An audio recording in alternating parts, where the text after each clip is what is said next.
and welcome to SHEDCAST, the podcast here from the Shedinburgh Fringe Festival.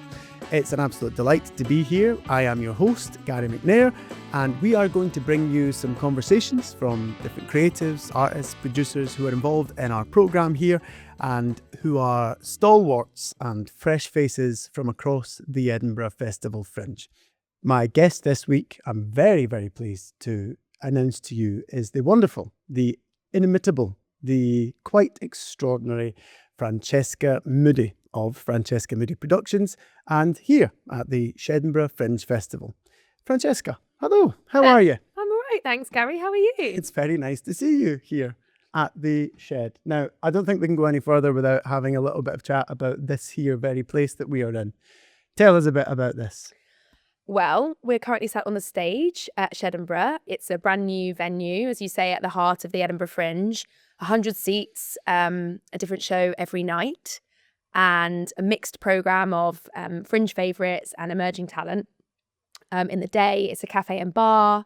We've got some amazing food, produce, coffee, tea, croissants, very important stuff, pizza, beer, cocktails. And in the daytime, you can come here to meet and collaborate. And then in the evenings, you can come here to see shows and sometimes party as well.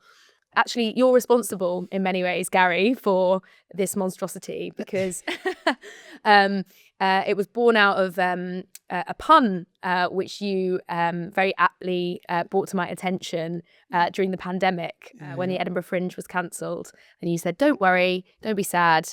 I've got a shed, and I'm working from my shed. And I'm going to have my own shed Fringe this year." And that got me thinking.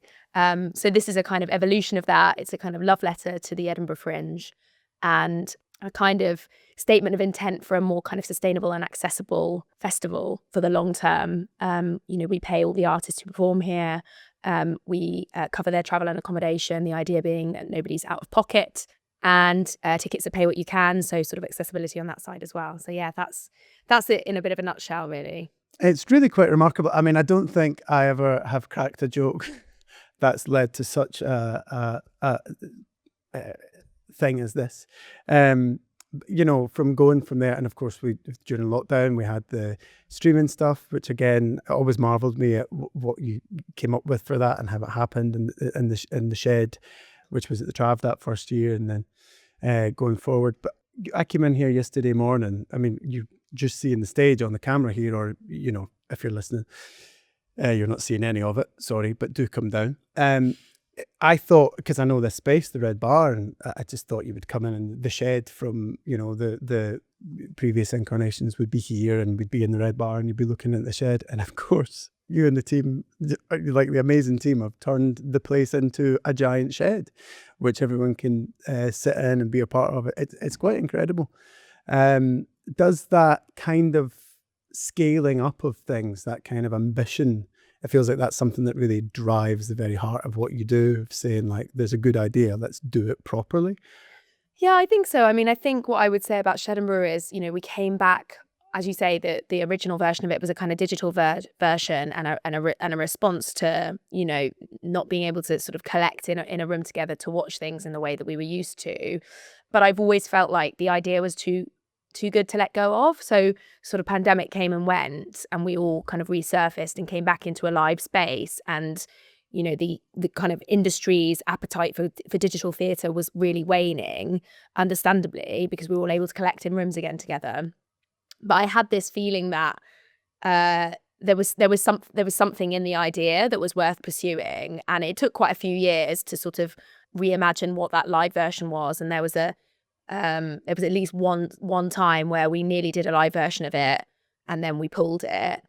And really, it's that coupled with coming to Edinburgh every year, having built the company's reputation here, my career, the foundations of my career are really here as a producer. And constantly in the last few years, having people ask me about, not even ask me, sort of like proclaim to me, like, the Fringe is really challenging. What's going to happen? Is it going to survive? Are artists going to be able to make work here? Yeah. And so I think Shedinburgh existing in the back of my mind at the same time, I guess this is like a bit of an apex point of that. And I've drawn a lot, I think we have collectively drawn a lot of inspiration from other places. You know, my background as a producer is in the subsidised sector. I worked for a long time at Paynes Plough, new writing touring company. I was the producer for Roundabout when it toured all around the UK. You know, we did it was such a fantastic audience development project, and I think we've drawn a lot of inspiration from the things that I learned doing that. And then, of course, what's been really amazing this year is that the idea has become so much more than I could have ever imagined, just by virtue of it being passed on to other people who are equally, if not more talented, and have been able to kind of build what we're sitting in today. So, you know, our amazing producer Darcy, and Jack, our production manager, and Casey J. Andrews, our designer, who actually worked on the original Shedinburgh, have just kind of like brought this whole thing to life in a completely different way. And that's been really amazing and beautiful to see. And the wonderful Katie Corrin at Gilded Balloon, who've been our kind of venue partners on Shedinburgh and have supported us as we kind of imagine how we actually make a venue at the Fringe, because that's a whole different type of producing to anything that any of us have any experience in.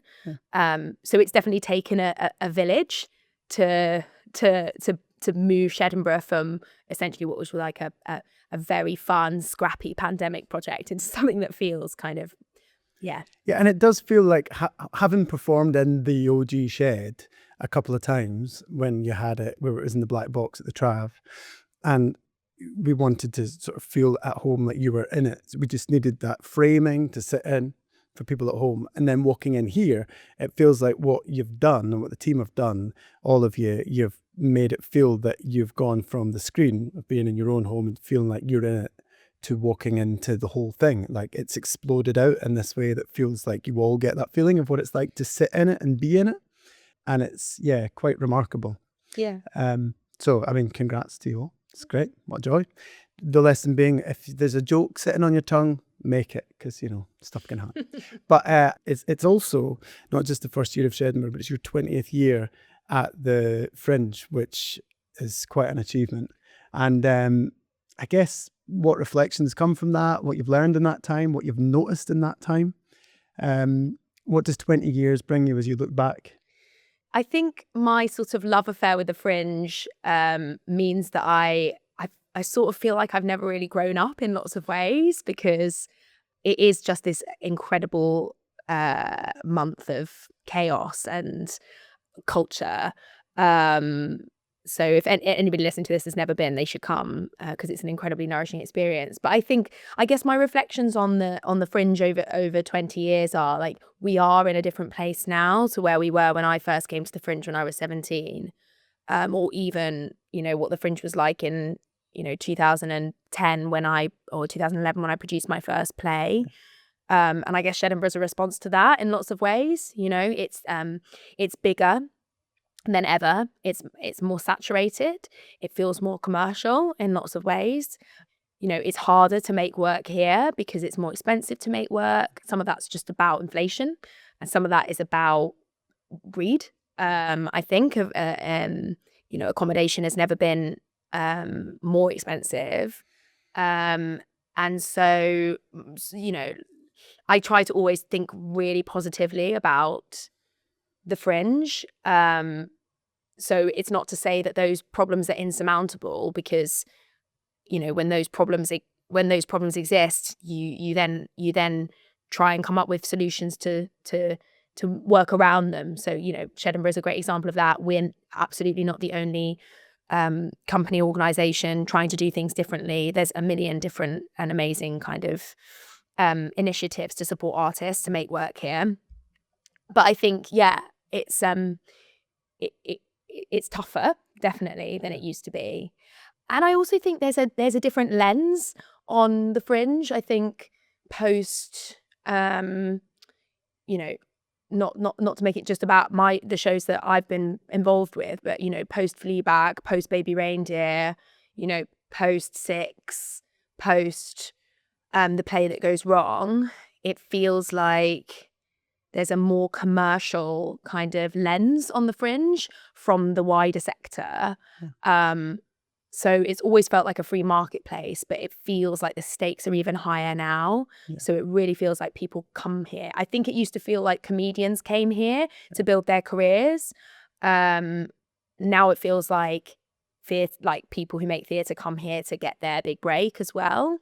Yeah, it feels like there's something about, and I think it comes with that thing you're talking about it's more expensive, it's harder, in many different challenging ways. So there's this idea that you've got to go and get it right, almost, that you've got to, like, it's just such a much bigger investment these days for people to come up. I remember I was speaking to somebody a short while ago, an older guy, who was saying he came to the festival, it must have been in the 80s.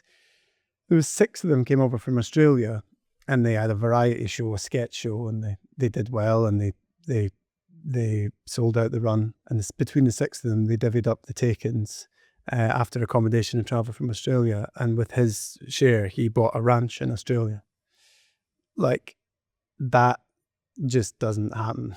It just doesn't happen. The show was in a hall. It was on every day. It was packed. They slept in the hall. And, like, yeah, now you get 15 minutes in your venue before you're out, and it costs a fortune. And that is just, it's just a reality. But so give us the positives then. What do you see on the Fringe? Not that they're not all negatives, the challenges, and it's important to address them. And, you know, we're seeing here what it is to try and take on a challenge like that and make things accessible. But what do you see then? What's the thing where you go, like, 20 years ago, this wasn't happening, and that's amazing? I think there is more scope for work that sits in the grey areas than there used to be. I think you don't have to be one thing anymore. You can blur the lines between comedy and drama and performance art and music. And I think, like, the fact that the festival has got bigger has allowed the space for that, for artists. So I think that. I also think people are much more hyper aware of the leveling the playing field than they historically used to be. I think there's lots of work to do, but I think the festival is trying to be a less white middle class thing as well. And I think that's good. And I definitely don't think that was happening 20 years ago. I mean, I think when I started coming to the festival, the epicenter of the festival was in Newtown, on George Street, at the Assembly Rooms. That feels like that's shifted now and moved over to Old Town. I think that's good, because I mean, I think it's great that the festival, I actually am very pro the idea of the festival expanding a little bit more across the city, but I do think the move for everything to sort of exist around Old Town has been really wonderful. I think, you know, I just talked about the kind of the stakes for artists, but I also think, like, to look at that through a positive lens, there's more possibility than ever when you bring a show to the Fringe than there used to be, because of that lens. You know, if you're lucky enough to get a show to the Fringe and bring a show here, there is a level playing field. You know, I really believe that, like, if the work is good, people will come at the Fringe, because audiences are, I mean, people love to discover here. It's a discovery market. Yeah. So people love that 3-week build, you know, that you see shows that you were the lucky ones to see something in the early weeks, and then it starts to fill out before, and you love getting in those that you say, oh, I saw that early on, and and then the word starts to spread, and pretty soon when that takes over, even in this age of, you know, phones change things and all that stuff, but still that happens. Still you hear about the hot ticket growing and stuff. And I guess that's, well, hopefully that's something that never goes away, that somebody comes here to try their luck and it pays off because they believe in the work. And I also think the other thing is, I think for me personally, I think here producers can be viewed as creatives in a way that maybe they're not elsewhere. To me, that feels really good, because sometimes I think outside of Fringe, sometimes it depends where you are, but people can view producers very, very kind of limited, like a limited view of what a producer is. And I think here, you know, producing feels creative in lots of ways as well. Yeah. But of course, producing is a creative role. like, of course, you know that, doing that. But part of the festival, I guess, is the many different ways and contexts with which you have to try and make work exist, is the sort of, it's the first form of creativity in the space and getting people to see things. Lovely. I've got a question for you, which is, looking back on those 20 years, what is your all-time favourite Fringe show? Oh, it's really, really hard to pick one. Can I pick two? Yes. I think Mark Thomas's The Red Shed, which was at the Traverse. I was just so deeply affected and moved by it. And he's such a incredible storyteller, and he holds an audience so deftly. I think in the way that, you know, Daniel Kitson does as well, though they're very, very different. Yeah. And his work is political, sometimes with a big P, sometimes with a small p, but just weaving the politics into a very personal story in lots of ways. So that show for me, it's like a highlight for sure. And then I think Entre and Goed, the Belgian company, I saw the audience, which was their first show that they did at the Fringe. That was the first year that I produced something. And it was just so not like anything I'd ever seen before. And I think my journey of like creative growth at the Fringe is partly about being exposed to work that doesn't sit in the, you know, within the lines of what you expect theatre to sit in. Yeah. And they're so transgressive and with the work, and the way they sort of manipulated the audience in the show really affected me. And I remember like just being so hungry to like talk about it for like hours afterwards. Yeah. So for me, that show as well. Yeah. You reminded me of one of their great shows, the Once and For All, We're Going to Tell You Who We Are. So shut up and listen. That was like, yeah, that's a real Fringe highlight for me. But as a company, they were on a real roll of like, you would find if they were coming, you were like, I've got to book in and see them, because they were just so different every time. The shows were so incredibly different, show upon show, starting with something, going from a starting point and then building a show. No real returnable identity with this show, other than that it was like really in your face, not in a way that feels intrusive, but in your face. It grabs you, it makes you want to talk about it, it makes you sort of feel alive. An absolute brilliant Fringe company.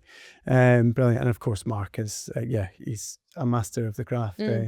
Not that we'll tell him that. He's fine, he's all right. He's got stuff to learn, does Mark Thomas. One day we'll get him to do the Red Shed in Shedinburgh. This is not a plea. This is not a there's no strategy behind my answer whatsoever. Outside of shows then, or it could be a moment within a show, but what's your most memorable Fringe moment then? What stands out for you the most? I've thought about this one, and I've got two answers. Again, so sorry. But I've got a serious answer and a less serious answer. Okay. So if I was going to say something serious, I'd say, like, you know, a memorable, like a Fringe moment that's memorable is the and just to preface this by saying it's not all about awards, guys. But the first Fringe first that we won, which was for Fleabag, which was a huge deal and still is a huge deal. But at the time just was, an amazing moment winning it and getting 5 stars in the Scotsman. And I remember we all sat in Hula, which is in Grassmarket, and like read it together, and so that's a serious one. Just to stay on that for a moment, it is funny, the awards thing is, it is strange, isn't it? Because you do know they don't. You're like, deep down you're like, well, they don't matter, right? Because you know it's about the work, but there is something about them that you actually think, well, because of all that work, all the things paid off, you don't know what's going to happen. You know, audiences are liking it. There's something about that moment that you get to solidify as a team, where you say, oh look, this is it's not just us, you know, we've done this, and it does feel very nice. And you know, that sort of moment of reading it all together and being there. It just, it feels like a lovely one. So that doesn't even feel that serious. That feels like a nice one. I thought you were going to say like, something like, I thought I was going to have to get the tissues out. Something Oh, dark. okay. But my less serious one, which I think is a serious in its own way. This will probably flip. Is a story that I'm often telling. And sorry to Darcy, who's sitting in the room, because she's heard me say this more than once. But is when I went to the Fringe when I was 17 for the first time, I went to work for a production company called Scamp Theatre, who don't exist anymore. And although they're still working, and I was feeling very wistful and whimsical on the train up to Edinburgh on Sunday last week. And I wrote Jenny, who was the producer, an email being just like, thank you for taking a chance on me. That's by the by. Anyway, it was the first time I've been away from home without my parents and my friends, if that makes sense. So completely, like, nobody I knew was there. And it was an incredibly eye-opening experience for me, just being exposed to essentially like what it means to make work that isn't Blood Brothers or Fame.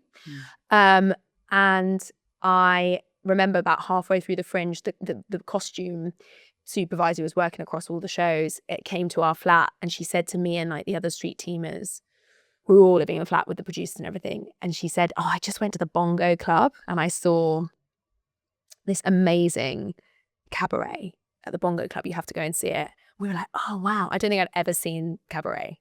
So we went to the Bongo Club that night and we went to see this cabaret, and it was obviously cabaret is different every night. And I must stress to you, I was unbelievably innocent as a 17-year-old. And we watched all these cabaret acts, and the last act was this woman who came out on stage completely naked and painted gold from head to toe. And she had a shaved head, I remember that. And then she like wandered around the stage just doing things with like gold props, like nothing salacious, but just, gold teapot, pouring herself a cup of tea, to songs with like gold in the lyrics. And then at the end of her act, which must be like 6 minutes long, she Gold by Spandau Ballet started to play. So it's like, gold, gold, always believe in your soul. And she turned around and she walked to the back of the stage and she bent over and she pulled a balloon out of her arsehole, and then she blew it up and she popped it and loads of gold glitter came out. And it was a very formative experience for me watching that, because at that point I was like, I've never forgotten it, because I was like, what? You can do that on stage? And I told that story so many times. And I actually told it the other day to Michelle, who's the amazing Michelle Mangan, who's our PR on Shedinburgh. Big up, Michelle. Big up, Michelle.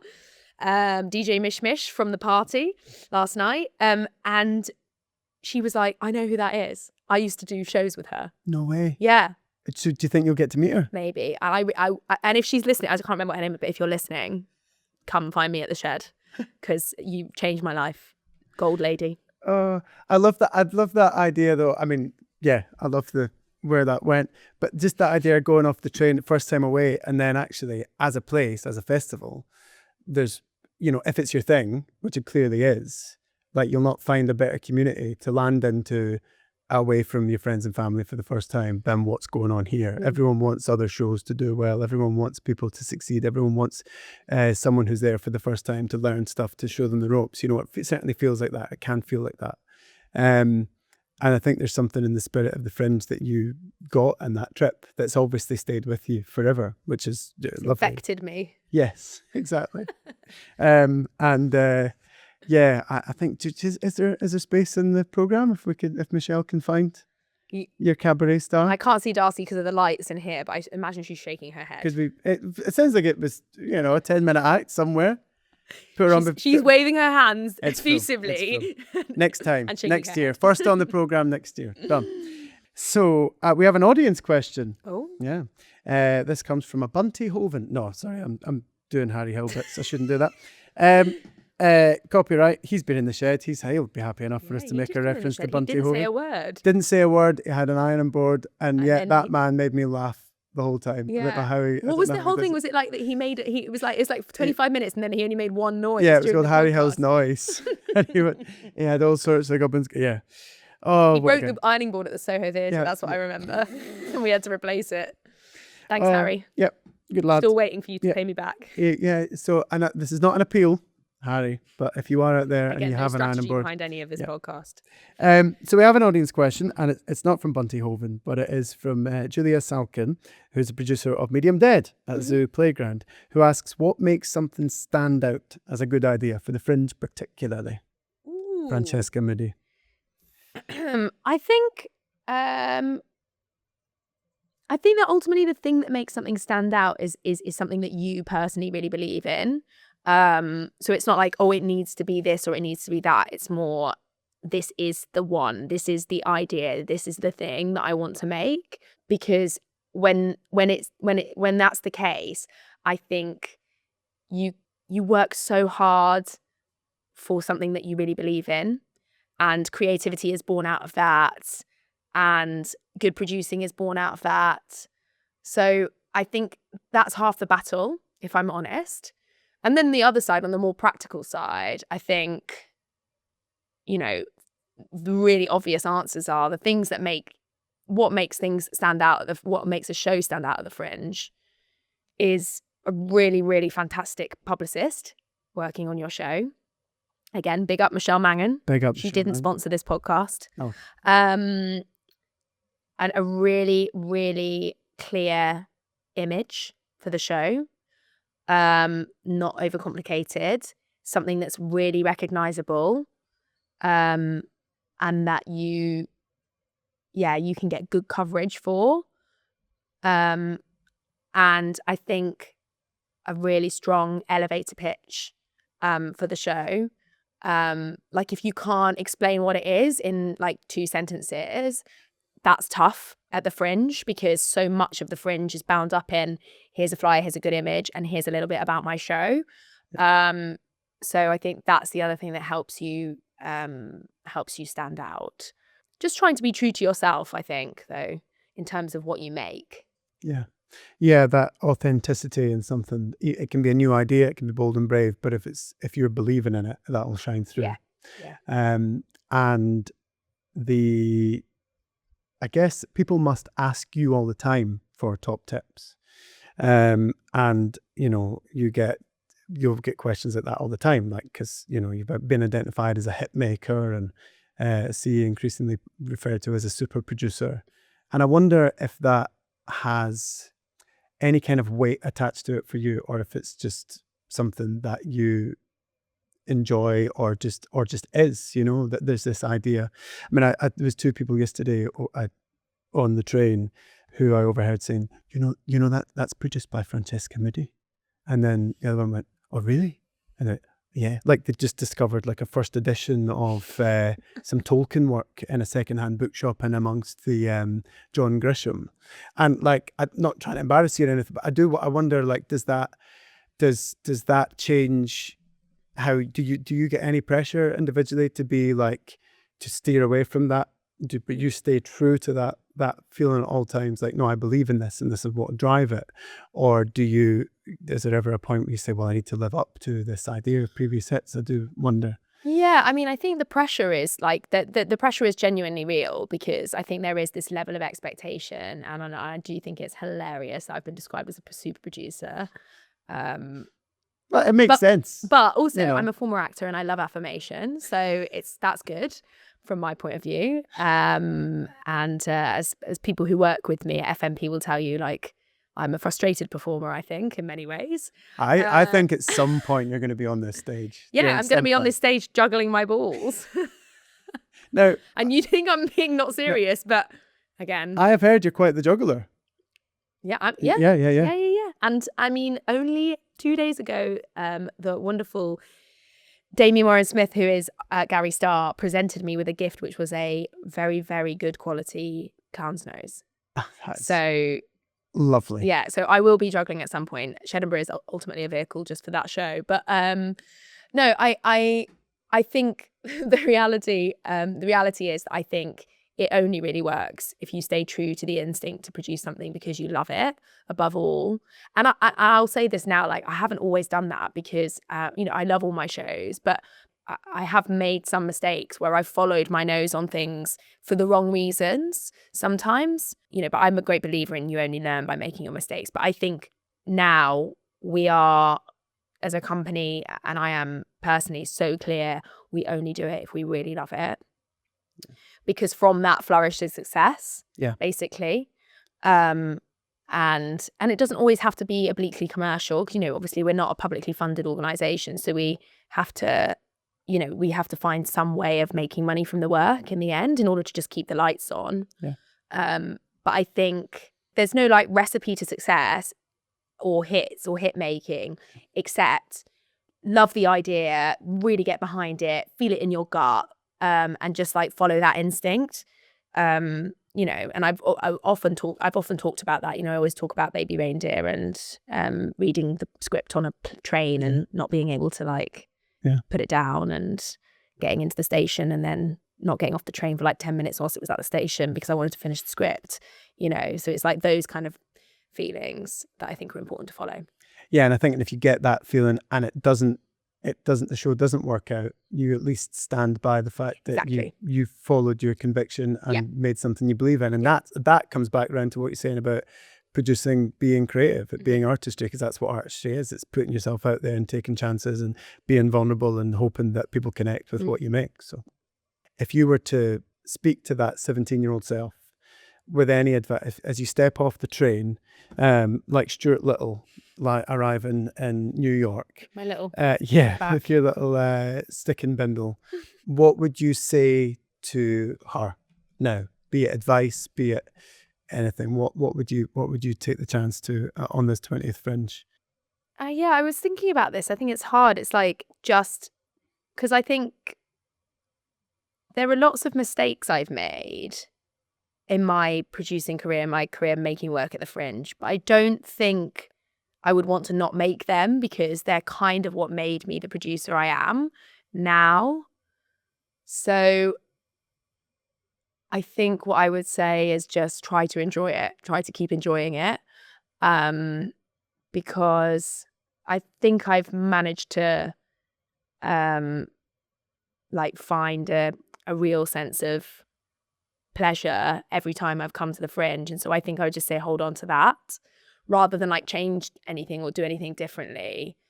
I guess I would say it's really fucking hard sometimes, but it's also going to be okay.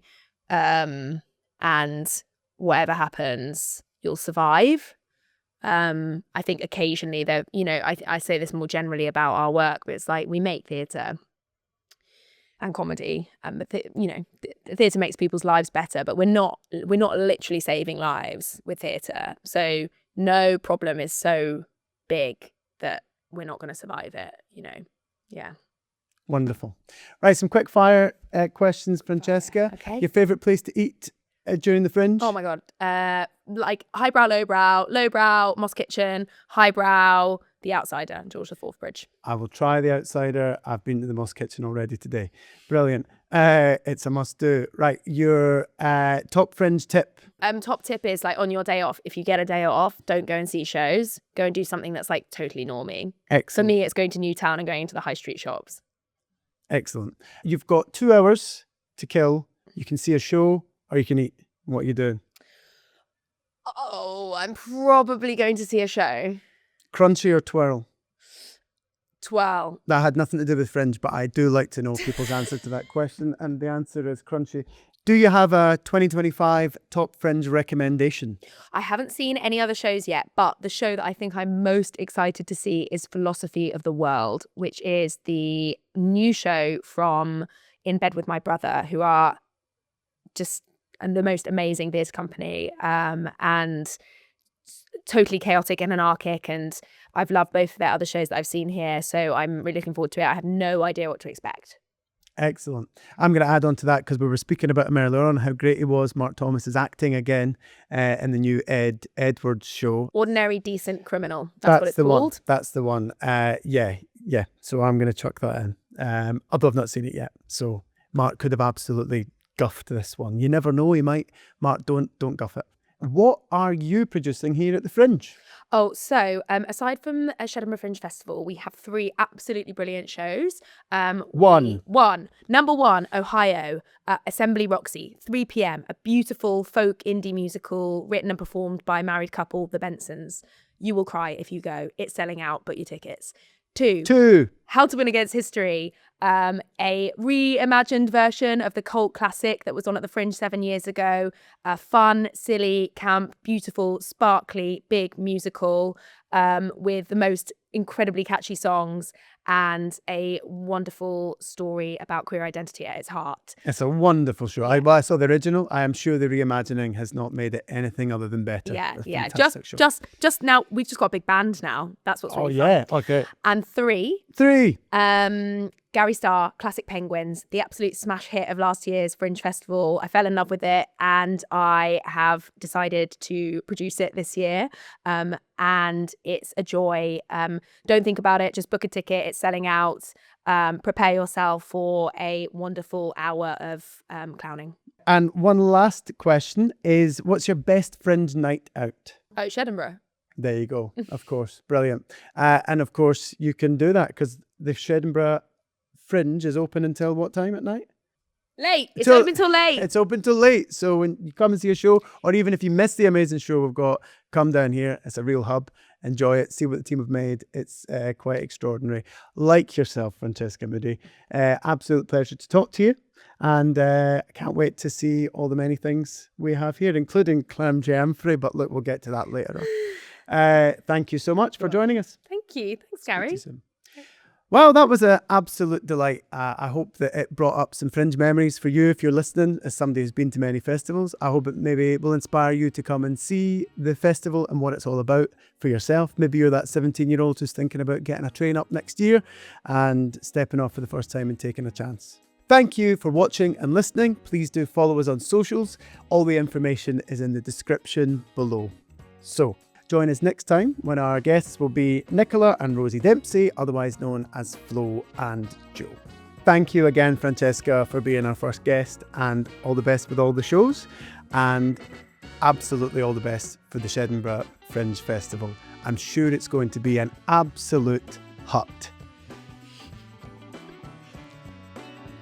The king of puns reigns.